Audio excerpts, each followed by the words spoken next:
Hey guys, ഇന്നൊരു evening ഒക്കെ ആകുമ്പോൾ ഞാനും അമ്മയും കൂടി ജസ്റ്റ് ഒന്ന് പുറത്തൊക്കെ പോയി ഫുഡൊക്കെ കഴിക്കാമെന്ന് വിചാരിച്ചു.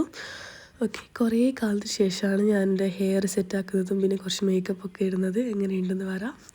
പിന്നെ അത് കഴിഞ്ഞ് എൻ്റെ ഔട്ട്ഫിറ്റ് ചെക്കായിരുന്നു. ഔട്ട്ഫിറ്റ് ചെക്ക് എന്ന് പറയുമ്പോൾ ഞാൻ അധികം ആക്സസറീസ് പെയർ ചെയ്തിട്ടില്ല. ജസ്റ്റ് ഒരു കാഷ്വൽ ആയിട്ടുള്ള ജീൻസും ഒരു ടോപ്പും. അധികം ടൈം കിട്ടിയില്ല. പിന്നെ അത് കഴിഞ്ഞ് ഞാൻ അമ്മക്ക് കാണിച്ചു കൊടുക്കുന്നായിരുന്നു എങ്ങനെയാണ് ഔട്ട്ഫിറ്റ് ചെക്ക് ചെയ്യേണ്ടതൊക്കെ. അമ്മ കുറേ ട്രൈ ചെയ്തു, എന്ത് ലാസ്റ്റ് എന്തൊക്കെയോ കാണിച്ചു. പിന്നെ നമ്മൾ അത് കഴിഞ്ഞ് പോകാൻ നോക്കുമ്പോൾ തന്നെ 2-3 ഫോട്ടോസൊക്കെ അതിൽ നിന്ന് എടുത്തു. അത് കഴിഞ്ഞ് ഒരാൾ ചാടിക്കയറി. അവൻ എവിടെ നിന്നാണ് വന്നത് നമുക്ക് യാതൊരു ഐഡിയയും ഇല്ല. നമ്മൾ പോകാൻ നോക്കുമ്പോൾ വന്നതാണ്. പിന്നെ അവിടെ നിന്ന് തന്നെയായിരുന്നു അവന് പിന്നെ മുടി സെറ്റാക്കുന്നതും എന്തൊക്കെയോ ചെയ്യുന്നുണ്ടായിരുന്നു. പിന്നെ അത് കഴിഞ്ഞ് നമ്മൾ നേരെ തലശ്ശേരിയിലെ ലണ്ടൻ ബൈറ്റ്സിലേക്ക് വിട്ടു. നമ്മൾ ഇൻസ്റ്റൊക്കെ കണ്ടിട്ടാണ് അവിടെ പോകണമെന്ന് ആദ്യം ഉണ്ടായിരുന്നു എനിക്ക്.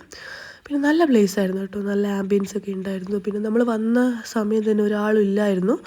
അതുകൊണ്ട് നമ്മൾ 2-3 ഫോട്ടോസൊക്കെ എടുത്തു. പിന്നെ നമ്മൾ മെല്ലനെ മെനു ഒക്കെ ചെക്ക് ചെയ്തു. പിന്നെ ഞാൻ ഫസ്റ്റ് തന്നെ ഓർഡർ ചെയ്ത ഒരു ബ്രൗണി ചോക്ലേറ്റ് ആയിരുന്നു. അത് നല്ല ടേസ്റ്റ് ഉണ്ടായിരുന്നു. പിന്നെ അത് കഴിഞ്ഞപാട് നമ്മൾ ലോഡഡ് ഫ്രൈസും പിന്നെ സാൻഡ്വിച്ചൊക്കെ ഓർഡർ ചെയ്തു. അതൊക്കെ തിന്നേരം തന്നെ നമ്മുടെ വയറ് ഫുള്ളായിരുന്നു. ലോഡഡ് ഫ്രൈസ് അത്യാവശ്യം നല്ല ക്വാണ്ടിറ്റി ഉണ്ടായിരുന്നു. അത് കഴിഞ്ഞ് എനിക്ക് പിന്നെയും മധുരം എന്തോ കഴിക്കണമെന്നൊരു ഇത്. അപ്പം ഞാൻ പിസ്താച്ച് ചോക്ലേറ്റ് എന്തോ ഓർഡർ ചെയ്തു. അത് അത്ര സുഖമില്ലായിരുന്നു, എനിക്ക് വലിയ ഇഷ്ടമായില്ല.